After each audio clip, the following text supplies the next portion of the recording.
وآل نعمة الكرام والصحب والتابعين.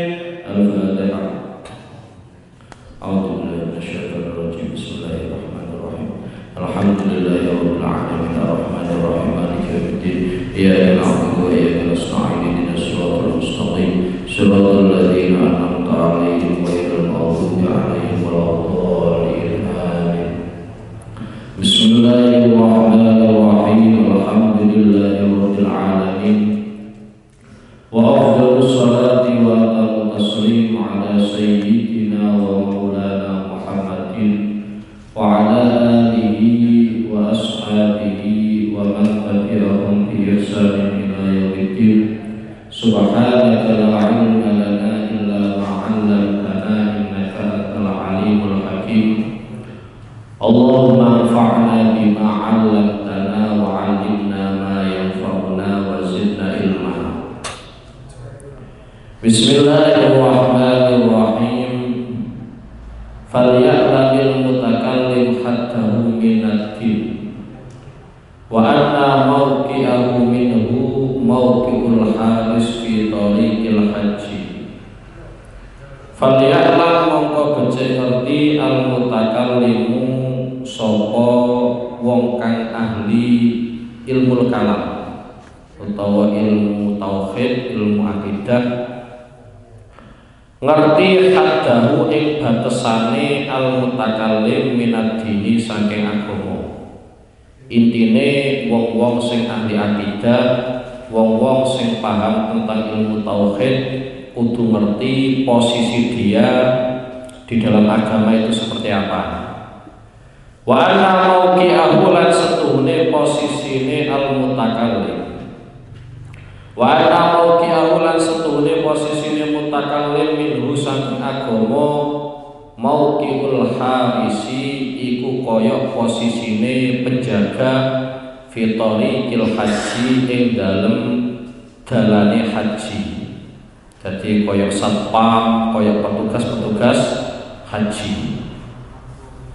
Fa'idha tajarradal harisu lil khirasah lam yakun min jumlatil hajj. Fa'idha tajarrada mongko ing dalem nalikane murni sapa al harisu wong kang jaga lil khirasati krana are jaga. Lam yakun mongko ora ana sapa al haris sapa wong kang jaga min jumlatil haji iku setengah saking jumlahe wong haji utawa min jumlatil haji iku setengah saking golongane wong kang haji. Dadi nek satpam itu berfungsi sesuai dengan kapasitasnya, sesuai dengan tugasnya, yaitu jaga ya, cuma jaga wong sing haji, jaga kestabilane perjalanan haji tapi ora gelem melu haji, maka tidak mungkin termasuk golongane wong-wong sing haji. Lawal mutakallimu utawi wong kang ahli ilmu kalam, ahli ilmu tauhid, ahli ilmu akidah. Intajarrada lamun murni kono sapa al mutakallim murni lil munadharati krana arai debat wal mudafaati lan tegese debat. Nek fokuse wong-wong sing ahli tauhid itu hanya murni debat walam yasluk lan ora ngambah, ora nglewati sapa mutakallim tariqal akhirati ing dalane akhirat. Walam yastaghil lan ora sibuk sapa mutakallim, ora fokus sapa mutakallim bita'ahudil qalbi kelawan ngopeni ati. Wasolahi lan bagusi ati. Wasolahi lan bagusi ati lam yakun mongko ora ana sapa al-mutakallim min jumlati ulama idini iku setengah saking golongane ulama'i agama aslan kelawan babar pisan. Aslan kelawan babar pisan. Alasane idlaisa krana ora ana ing dalem mutakallimi iku ing dalem sandinge wong kang ahli ilmu tauhid. Minat dini saking agama ilal akidatu kejaba apa akidah, apa keyakinan. Allati kang yusariku kang sekutonan. Yusariku kang sekutonan hu ing mutakallim sairul awami sapa sekerine wong awam. Fiha ing dalem alati. Fiha ing dalem alati. Wa hiya utawi akidah allati yusariku sairul awam fiha min jumlati a'mali zahiril qalbi iku setengah saking jumlahe ngamale zahiri ati wal lisani lan lisan. Wa inna ma tamayyaza lan ang mestine dadi beda sapa mutakallim anil ami saking wong kang umum bison atil mujadalati kelawan penggawean rupane debat wal khirasati lan jaga. Bison atil mujadalati kelawan penggawean rupane debat wal khirasati lan jaga. Pun nggih niki masih menjelaskan tema-tema tentang orang-orang yang paham ilmu tauhid, orang-orang yang paham ilmu tauhid. Falyalam al-mutakallim haddau minad din. Mestine wong sing ahli ilmu tauhid iku kudu ngerti posisi dia dalam agama, dari agama itu seperti apa. Kemudian Imam Ghazali menjelaskan wa anna mauqi'ahu minhu mauqi'ul haris fi tariqil haji. Posisi wong sing ahli ilmu tauhid, sing pinter jelasno ilmu tauhid iku posisine kaya dene wong sing jaga dalam perjalanan haji. Jadi cara gampangane dadi satpame haji, dadi satpame utawa dadi panitia lah cara gampangane sampean ya. Dadi apa? Panitia ya. Cara pengajian itu dadi panitia pengajian. Itu kalau seorang satpam hanya fokus pada tugasnya yaitu menjaga. Padahal yang dijaga itu adalah ibadah haji. Umpama ngelakoni haji iku iso plus jaga iso, tapi ternyata orang tersebut fokus ning gone jaga tok. Maka tidak mungkin orang tersebut akan tergolong min jumlati al-hajj, termasuk golongane wong sing haji. Padha karo kaya ngene lho sampean nggih. Umpama sampean dadi panitia pengajian, terus ngurusi konsumsi wae.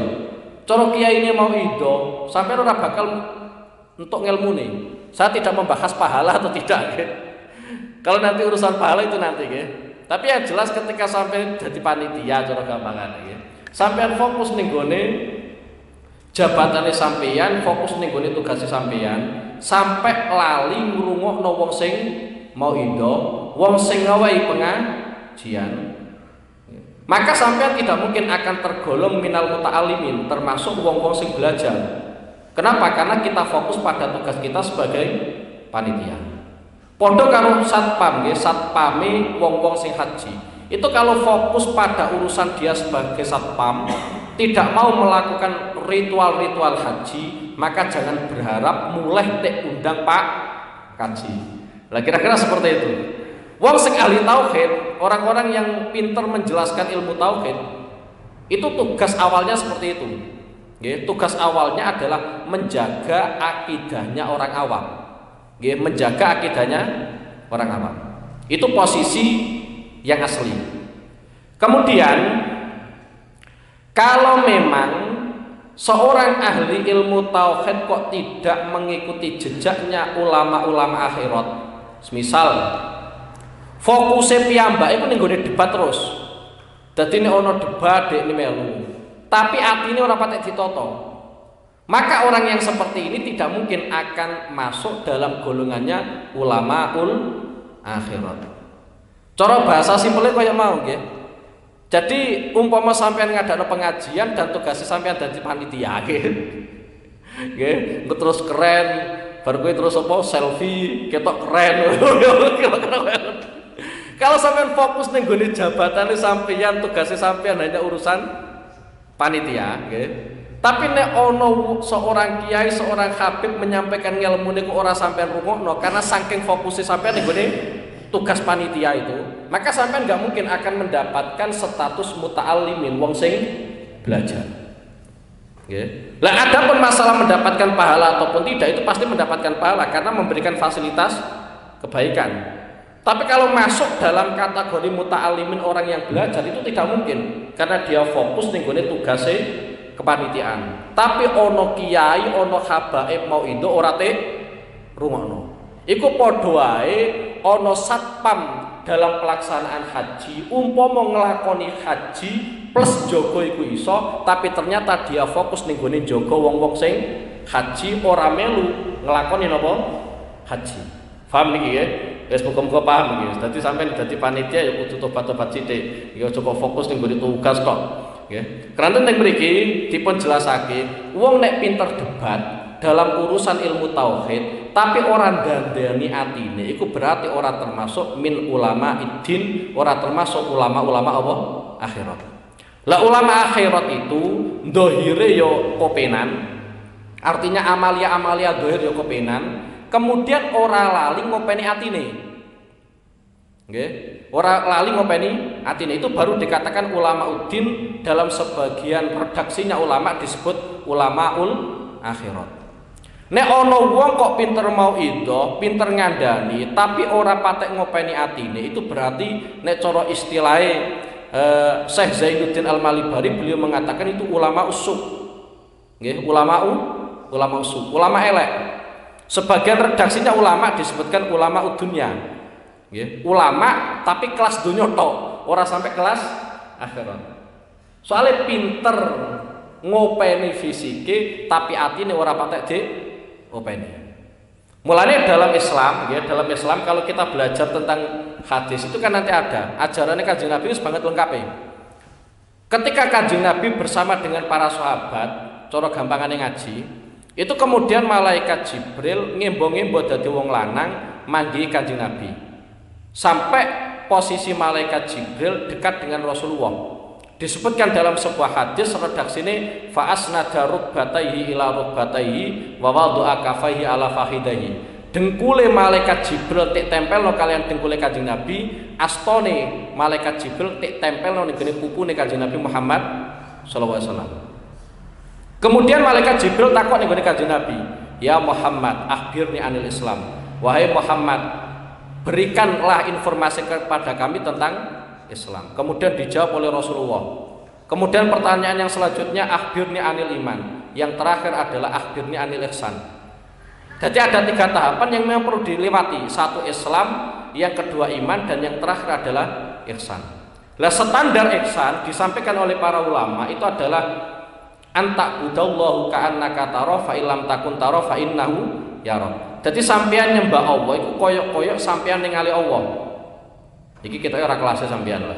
Nggih, mau sampean ibadah koyo-koyo sampean ningali Allah Subhanahu wa taala. Mau salat kok isih telat koyo. Salat isih telat, engko ono nyamuk lewat ya isih terganggu kok ya.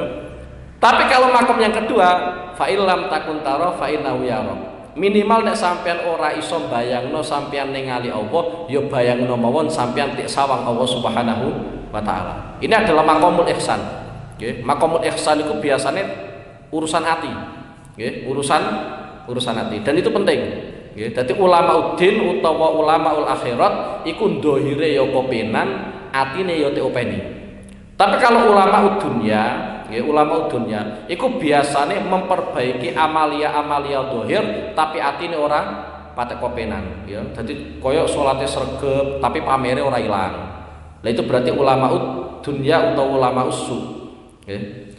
Terus yang mriki Imam Ghazali menjelaskan bahwa idlaisa indal mutakallim minad-din ilal aqidah allati yusyarikuhu sairul awam fiha wa hiya min jumlati a'malil dhahiril qalbi wal lisan.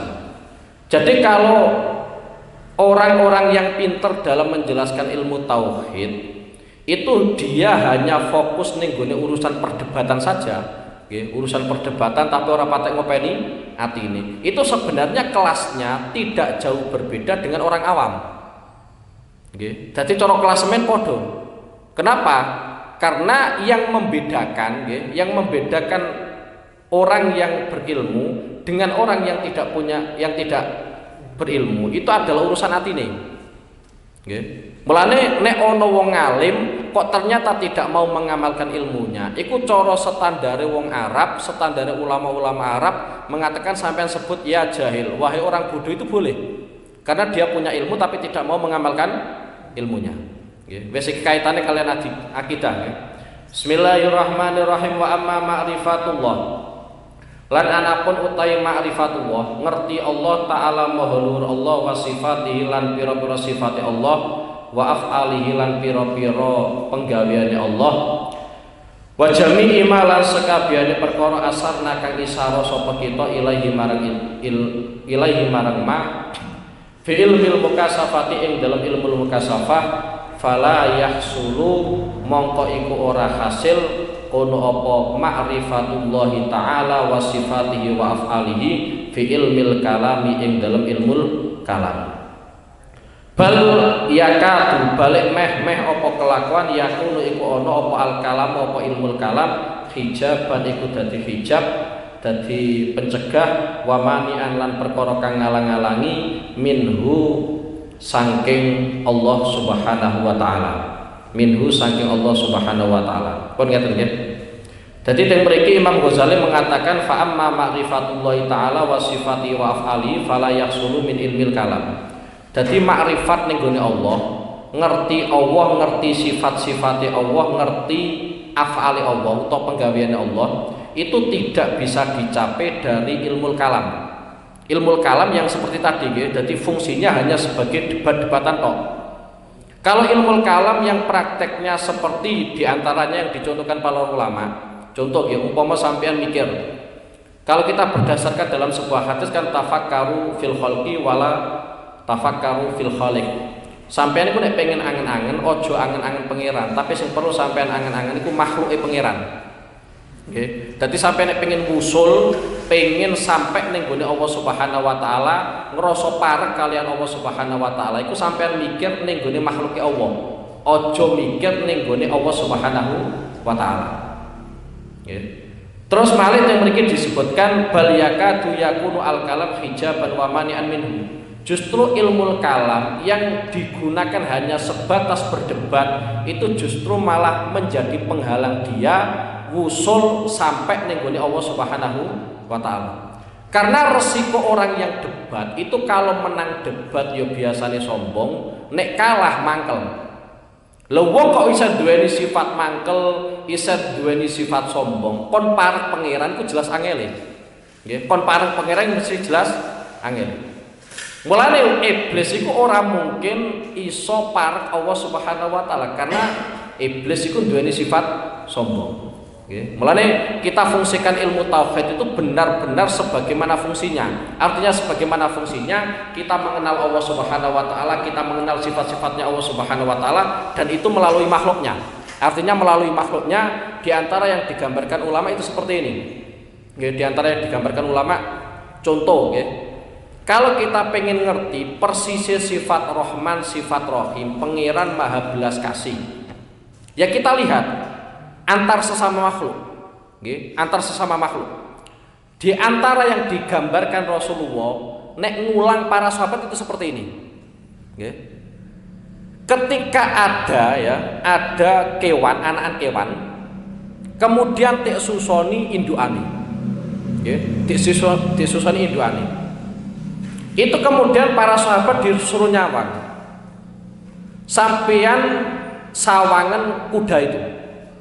Lah yo duweni anak ora te ide-ide tapi te susun. Kemudian para sahabat menyimpulkan bahwa betapa sayangnya induk terhadap anaknya. Itu kemudian ditimpangi oleh dawuh Rasulullah sallallahu alaihi wasallam, Allah lebih memberikan belas kasih sayang daripada indukan ini terhadap anaknya. Itu cara ngetesnya Rasulullah, gitu. Cara didiknya Rasulullah itu sahabat kon nyawang ning gone makhluk. Kemudian ketika sahabat punya gambaran tertentu, itu kalau benar diteruskan Rasulullah, kalau pas ketepaan salah dilurusno Rasulullah. Di antara satu contoh, ketika Rasulullah Shallallahu Alaihi Wasallam melampah-melampah ning gone pasar bersama dengan para sahabat. Ternyata di situ ono bangkai cempe. Cempe elek, kupingnya cilik, nggih. Bangkai sisan. Kemudian Rasulullah takon ning gone para sahabat, "Piye umpama sampean tek wae bangkai iki, gelem napa mboten?" Dijawab, dikon tuku nggih. Pertanyaan Rasulullah, "Piye umpama awakmu kon tuku cempe iki?" Dijawab oleh para sahabat, "Aja kon tuku Kanjeng Nabi. Tek wae mawon iku boten kersa." Nggih. Aja kon tuku. Umpama aku tek wae iku ora mungkin gelem. Kemudian Rasulullah nimpangi dawuh. Nggih. Lah begitu pula ad-dunya. Ad-dunya jifah. Nggih. Dunya iku kaya dening bangkai. Itu cara mendidiknya Rasulullah. Jadi sampai nek pengen ngerti sifat-sifatnya Allah Subhanahu wa taala sing sakmono akeh nggih, sing sakmono akeh, itu caranya adalah dengan sampean melihat makhluknya Allah Subhanahu wa taala kemudian sampean fikir. Di antaranya satu contoh. Ketika Allah Subhanahu wa taala nggadhahi sifat Ghafur, nggadhahi sifat Afuun, dan sing maha nyepura, dan sing maha nutup-nutupi. Artinya nutup-nutupi dosa, nggih, nutup-nutupi dosa. Artinya kita buktikan sendiri, masing-masing dari kita itu pasti membuktikan di mana kita ketika melakukan maksiat ternyata ning kono ora ana wong sing ngerti. Sing ngerti namun kita kalian Allah Subhanahu wa taala. Umpama pangeran kok ngetokno eleke sampean kabeh, wah ketok elek tenan. Apa meneh senengane menungso karo tanggane iku sing ketok eleke ora kok apike. Jadi rasan-rasan itu saya seru, gara-gara wong ku duweni keelekan nggih. Umpama wong kok apik rasan-rasan itu bingung sithik rasane apa ora ana eleke. Lah bejone kadang kita itu selamat dari rasan-rasan gara-gara yang diperlihatkan Allah Subhanahu wa taala tentang kita kepada makhluknya itu adalah kebaikan. Itu cara Kanjeng Nabi Muhammad SAW didik ning para sahabat. Mulane cocok kalau ada sebuah hadis tafakkaru fil khalqi wala tafakkaru fil khaliq. Sampeyan ku nek angen-angen makhluk mawon, aja angen-angen Allah Subhanahu wa taala. Di antaranya sampeyan nek pengen ngerti sifat sempurnane Allah Subhanahu wa taala, lihat saka awake sampeyan piyambak. Ternyata kita masing-masing dari kita itu punya kekurangan. Kemudian Allah Subhanahu wa taala iku ora mungkin mirip makhluke, berarti Allah Subhanahu wa taala iku sempurna. Lah itu dengan cara kita memikirkan awak dhewe kita, ora usah mikir Allah Subhanahu wa taala, pengiran iku modele piye, ora usah. Nggih, ora usah terus modele piye, medune piye, ora usah. Ora kelas sampean-sampean.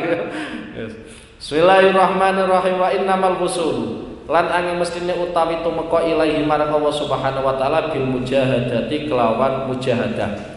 Temenanan. Usahane tenanan. Allati kang ja'ala kang dadekake ha ing allati sapa Allahu Allah Subhanahu wa taala den dadekake muqaddimatan ing muqaddimah ing dasaran lil hidayati marang hidayah. Lil hidayati marang hidayah. Dadi ngeten nggih. Sampeyan iku nek pengen perek Allah Subhanahu wa taala, cara istilahe wong-wong ahli tasawuf, ahli tarekah, sampeyan pengen ngusul ning gone Allah Subhanahu wa taala iku kudu ana usaha sing maksimal. Nggih, kudu ana usaha sing maksimal. Karena usaha yang maksimal ini atau diistilahkan dalam istilahnya ulama itu adalah mujahadah, nggih. Itu sebagai dasaran kita mendapatkan hidayah.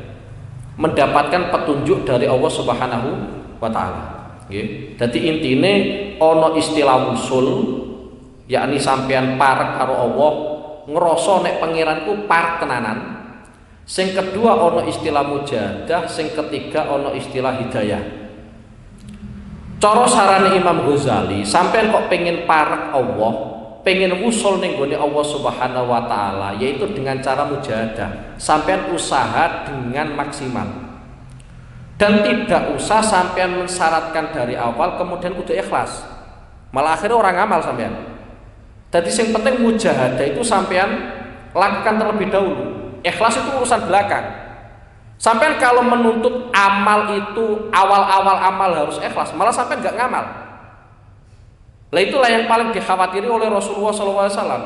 Karena orang itu kadang khawatir, aku nek ngamal engko ora ikhlas, akhirnya orang ngamal. Malah blas tidak ada tindakan sama sekali. Menurut cara Imam Ghazali yang mriki sampai nek pengen usul ning Allah Subhanahu wa taala, pertama kali yang kita lakukan adalah mujahadah. Nek ngamal tenanan. Ngamal tenanan itu dalam sebagian dawuh Imam Ghazali beliau mengatakan kadang amalia yang kita lakukan itu memang awal-awal perlu dipaksa. Ojo mikir sampean ikhlas. Lha apa aku ngaji ketok yo raiku ra ikhlas. Wis ngerti wong nek raimu ra ikhlas ngono yo. Tapi minimal awal-awal itu dipaksa. Kalau nanti sudah terbiasa, sudah terbiasa akan menjadi sebuah kebutuhan kita. Nek kebutuhan kita ketika kita meninggalkan itu ngerasa abot karena sudah menjadi kebutuhan. Tapi awal-awal kudu dipaksa. Lah kalau sampai sudah terbiasa mujahadah, biasa memaksakan diri untuk melakukan amal soleh, maka itu adalah dasaran kita untuk mendapatkan hidayahnya Allah Subhanahu wa Ta'ala. Mulane cara nenggone salah setunggalipun kitab ulama wonten kitab Iqadul Himam niku nerangake sing penting kita mujahadah dhisik. Ketika nanti kita mujahadah, engkau tahapan yang kedua, kemudian ada istilah hidayah wa taufik. Kita mendapatkan hidayah dari Allah, mendapatkan pertolongan dari Allah Subhanahu wa Ta'ala. Mau jenenge perjuangan iki mesti abot, jenenge perjuangan mesti abot. Bayangno sampean terus muenteng ngaji, pengen ngaji langsung berangkat, mulai ngono iku ora mesti abot. Nunggu sak jam, ya mulai kira-kira ya ora entuk apa-apa, entuk ganjaran mau ganjaran ya ora ketok. Jadi yang pertama adalah mujahadah, kemudian nanti tahapan yang kedua adalah dalam istilahnya dalam kitab Iqadul Himam itu disebut adalah at-taufik wal hidayah. Jadi untuk taufik, untuk pertolongan sangka Allah Subhanahu wa Ta'ala, kemudian untuk apa? Untuk hidayah. Itu diawali dari mujahadah. Mulane satu contoh diantaranya kayak gini. Al-Imam Al-Junaid Al-Baghdadi, Imam Junaid itu pimpinannya ulama tasawuf. Ini cara istilah saiki ya mursyid thariqah. Cara istilah saiki apa? Mursyid thariqah. Itu perjalanan beliau menjadi seorang wali, itu ternyata zikirnya beliau itu dipaksa. Zikir itu dipaksa. Beliau sama sekali tidak berpikir iki ikhlas atau ora ikhlas. Sing penting aku zikir. Bahkan beliau memaksakan diri untuk dzikir itu sampai gawa tasbih. Kita kan gak gawa HP lah kira-kira kita. Nek beliau gawa napa? Gawa tasbih. Karena saking sregepe beliau iku dzikir, Allah Subhanahu wa Ta'ala maringi keistimewaan ning gone Imam Al-Junaid yaiku tekwai kenikmatan ketika dzikir. Sampai pada akhirnya beliau sudah menjadi waliun min auliyaillah. Ketika beliau sudah menjadi waliun min auliyaillah, ternyata piyambake kuwi ora pisah saka tasbih. Jadi tasbih tetap cekeli mawon. Sampai ada salah satu muridnya beliau iku memberanikan diri tangklet ning beliau. Jenengan iku sampun dados nek cara istilah wong Indonesia kan mursyid thariqah nggih. Jenengan wis dadi mursyid thariqah, wis dadi wong sing ngalim, wis dadi koyo ngene, tapi kok tetep isih nyekel tasbih. Imam Al-Junaid Al-Baghdadi beliau menjawab, karena dengan tasbih ini saya itu bisa wusul ning gone Allah Subhanahu wa Ta'ala. Kan jelas saru. Wong nggawa tasbih ora dzikir kan saru. Cara gampangane sampean nggawa HP, ora buka HP kan yo saru. Itu berawal dari nggawa. Sampean nggawa rokok mbok gowo kan yo saru. Mestinya tek sumet. Lah cuma yang dibawa oleh Imam Junaid Al-Baghdadi adalah tasbih. Nek nggawa tasbih apa ora dzikir kan saru. Wong nggawa tasbih maksudnya gowo kan yo saru. Padha karo kita nek nggawa HP. Wong nggawa HP iku mesti nalurine pengen buka. Banget saru ning nggawa HP tapi ora teh buka. Apa kelunting ana kelunting tetep apa? Teh buka. Padha kita nggawa rokok, nggih. Nggawa rokok tetep potensine teh sumet. Lah cuma yang digawa oleh Imam Junaid Al-Baghdadi adalah tasbih. Lah tasbih itulah yang menyebabkan Imam Junaid Al-Baghdadi itu wusul ning gone Allah Subhanahu wa Ta'ala, dan itu berawal dari dipaksa. Jadi sampean aja bayangno kemudian ulama-ulama itu kemudian langsung wusul, langsung dadi wali, mboten nggih. Jadi ada sebagian ulama-ulama itu wusul ning gone Allah Subhanahu wa Ta'ala karena dipaksa. Bismillahirrahmanirrahim. Haitsu qala dalam sekiranya ngendika sinten Allah Ta'ala dawuh Allah Ta'ala walladzina jahadu fina lanahdiyannahum subulana. Walladzina utawi wong akeh jahadu kang tenanan kono sapa alladzina fina ing dalem kita lanahdiyanna. Yektine bakal nuduhake temen sapa kita hum ing alladzina subulana ing pira-pira dalan kita. Maksudnya ngene lho ya. Dadi sampeyan niku nek tenanan pengen usul ning gone Allah. Intine sampeyan kalau dalam urusan kebaikan kok ning kono tenanan, iku mesti pangeran ngowahi dalan. Wis sampeyan kudu mantep karo Quran. Meskipun sampeyan bayangane sampeyan itu mohal, ketoke gak mungkin terjadi. Sing penting sampeyan mantep karo panduane Quran. Mantep karo panduane Kanjeng Nabi Muhammad sallallahu alaihi wasallam. Sampeyan ojo ukur nganggo akal sampeyan iku akal pas-pasan. Wong kadang diulang gurune ora masuk sampai gurune pegel nerangno nggih. Wis pokoke saiki sampeyan kudu mantep nek ana Quran dawuh ngene kudu mantep. Nek ana hadis dawuh ngene ya kudu mantep. Meskipun cara akal kita gak ngetokno. Nggih, cara akal kita gak ngetokno. Kemudian dalam beberapa khazanah sejarah itu memang sangat terbukti. Bayangan kita, mungkin orang itu alim kalau memang punya modal, duweni modal gawe ngaji, duweni modal gawe tuku kitab dan seterusnya. Ternyata gambarannya Rasulullah Shallallahu Alaihi Wasallam itu jauh dari kita. Banyak sahabat-sahabat yang di situ alim, itu latar belakangnya dalam kondisi dalam tanda kutip ekonominya pas-pasan. Satu contoh di antaranya nggih, wonten sahabat-sahabat niku gadai gelar, gadai status gelar al-muksiruna fi riwayatil hadis. Sahabat-sahabat yang banyak dalam meriwayatkan hadis Rasulullah sallallahu alaihi wasallam. Klasemen pertama itu Abu Hurairah. Abu Hurairah itu dalam catatannya para ulama itu hafal hadis 5.000 lebih. Padahal beliau itu masuk Islam tahun 7 Hijriah.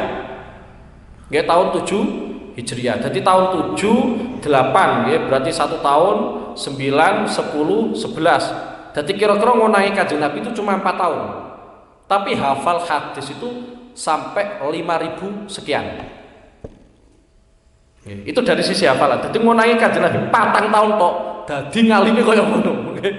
Sampai ngonangi kiai mulai cilik sampai tuwek, goblok kok isih pancet. Itu perlu dipertanyakan.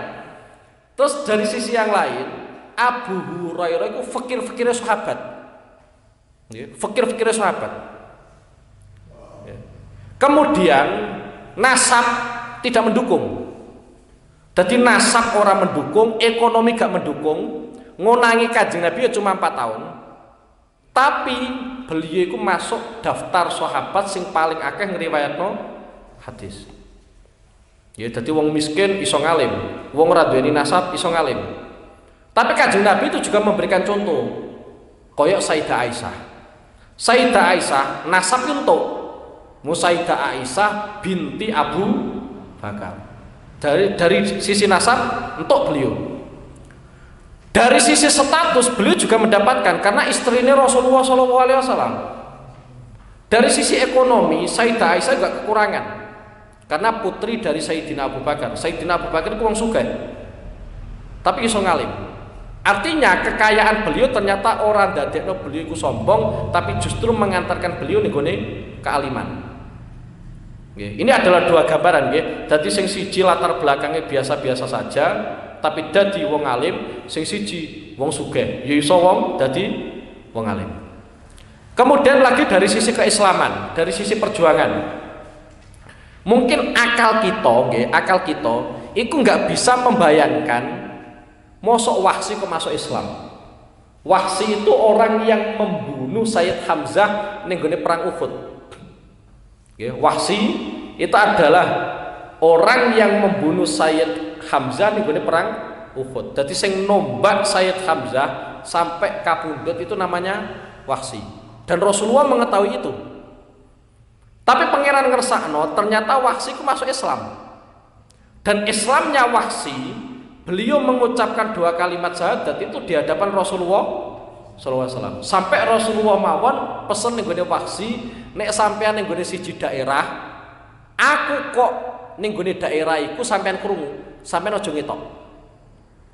Nggih. Dadi nek sampean ning gone siji daerah, sampean krungu nek aku iku ning gone daerah kuwi, sampean aja ngetok.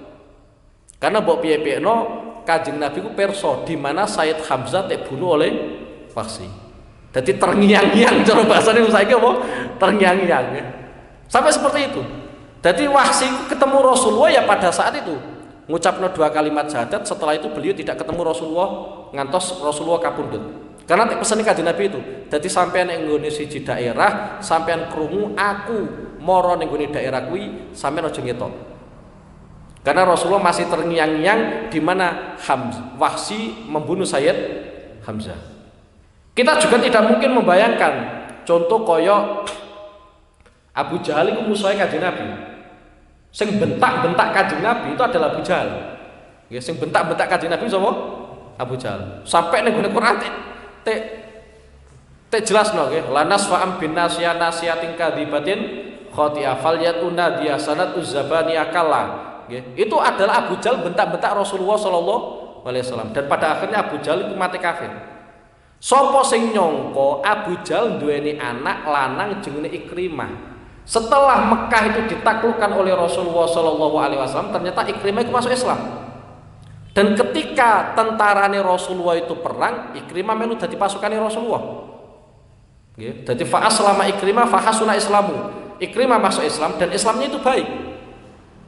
Kemudian diantaranya lagi Abu Lahab. Kurang apa Abu Lahab musuh Kanjeng Nabi Muhammad SAW. Sampai kehinaannya Abu Lahab itu dinas oleh Al-Quran.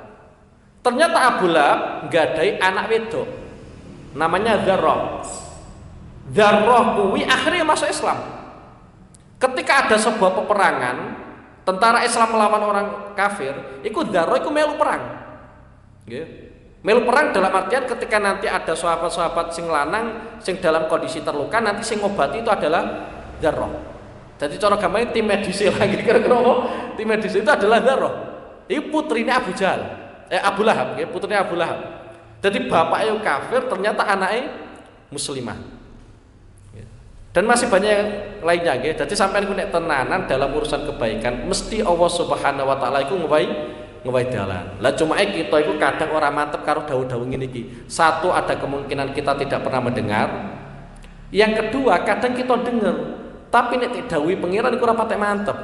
Lah yo tek omongi petinggi percaya nek ra kabar koyo tek omongi Allah Subhanahu wa taala kok ora patek mantep. Mestine wong ku mantep karo dawuhe Allah Subhanahu wa taala, mantep karo dawuhe Kanjeng Nabi Muhammad sallallahu alaihi wasallam sak yakin-yakine nggih. Ya sepoke kudu yakin. Ora iso yakin yo peksa yakin. Ya.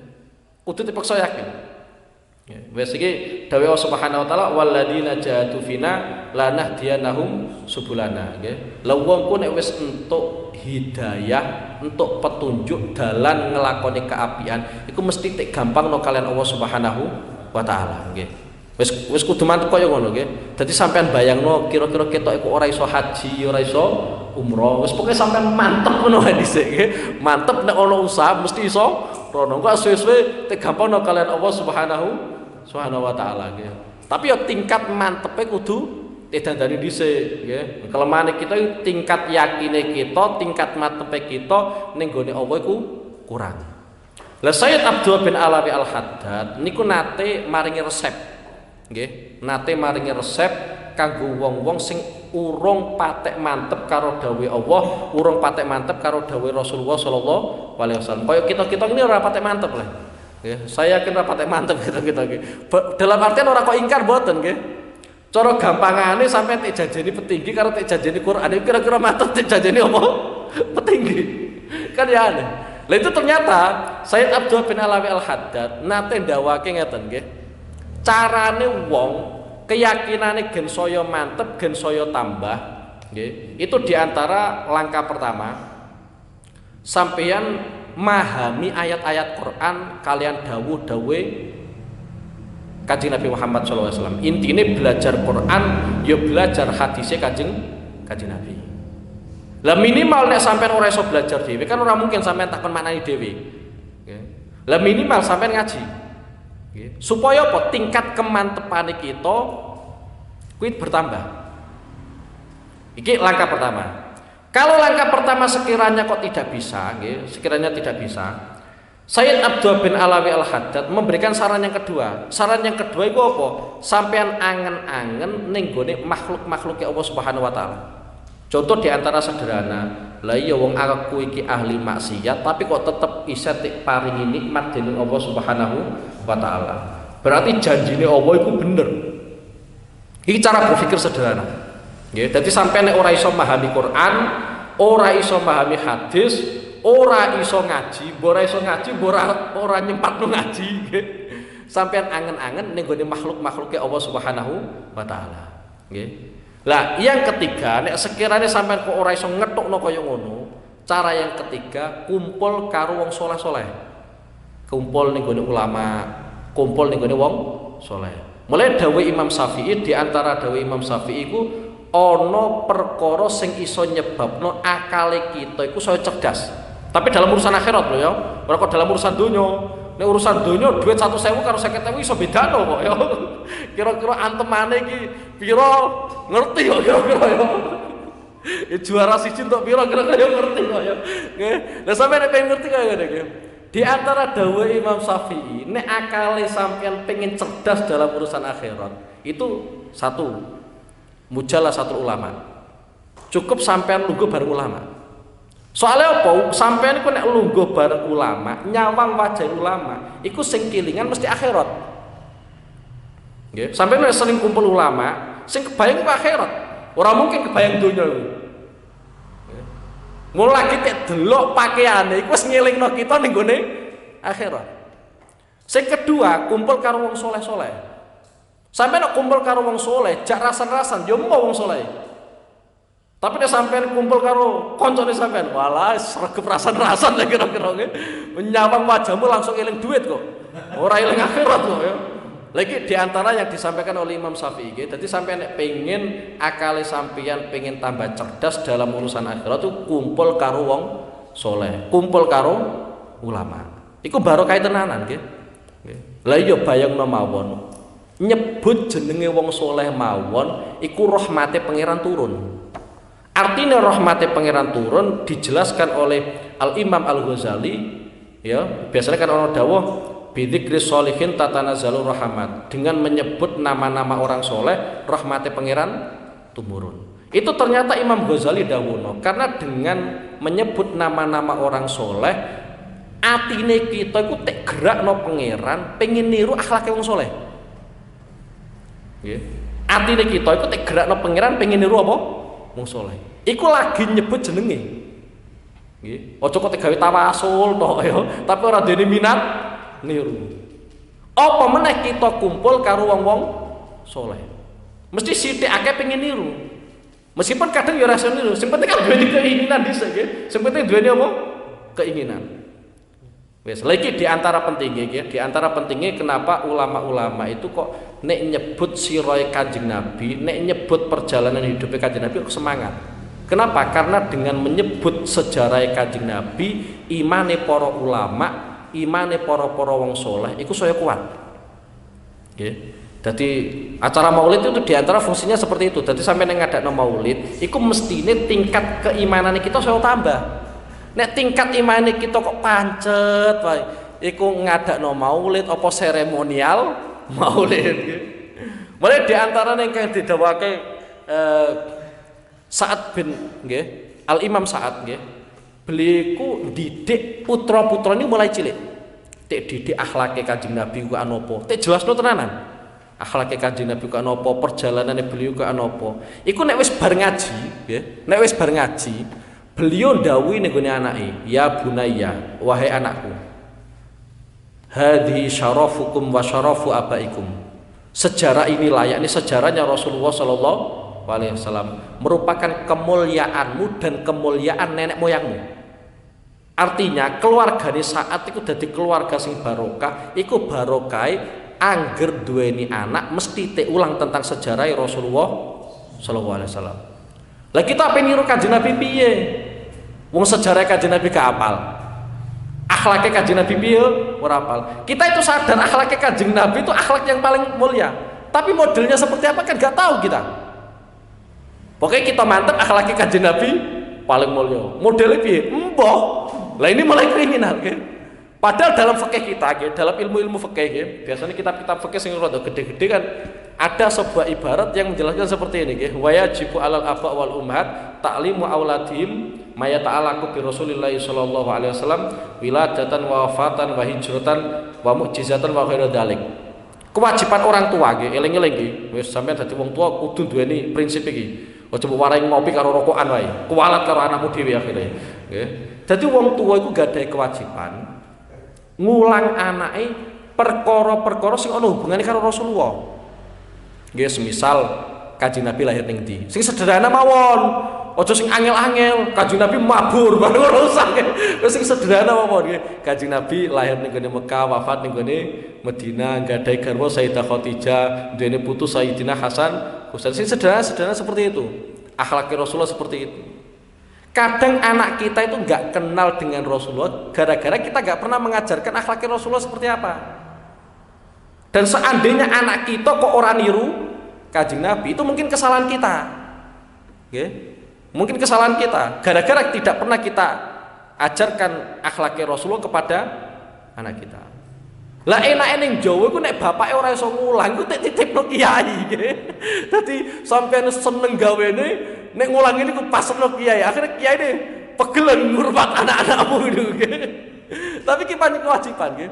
Nggih, pancen kewajiban. Lah seandainya enggak bisa ngajarno dhewe yo sampeyan titipno sapa. Sing penting anak iku kudu ngerti akhlake Kanjeng Nabi Muhammad sallallahu alaihi wasallam nggih. Dadi kula nate maos kitab sejarah kaya ngono nggih. Dadi ana al-imam namanya Imam Sa'ad. Imam Sa'ad itu angger duweni anak, iku anake ulang tentang sejarah Rasulullah.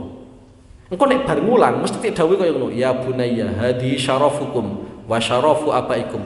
Inilah sejarahnya Rasulullah merupakan kemuliaane awakmu dan kemuliaane nenek moyangmu. Wis ngono terus, tiap dina tak ulang sejarah Kanjeng Nabi engko akhir-akhir ya hadi syarafukum wa syarafu abaikum nggih. Lah kita kurang dalam urusan seperti ini nggih. Ya semoga-moga digampangno pangeran wae nggih. Monggo didawono pangeran walladzina jahadu fina lanahdiyanahum subulana nggih. Fa in kunta faqad radatta hadal mutakallim nggih. Maula shalli wa sallim iman abada ala habibika khairil khalqi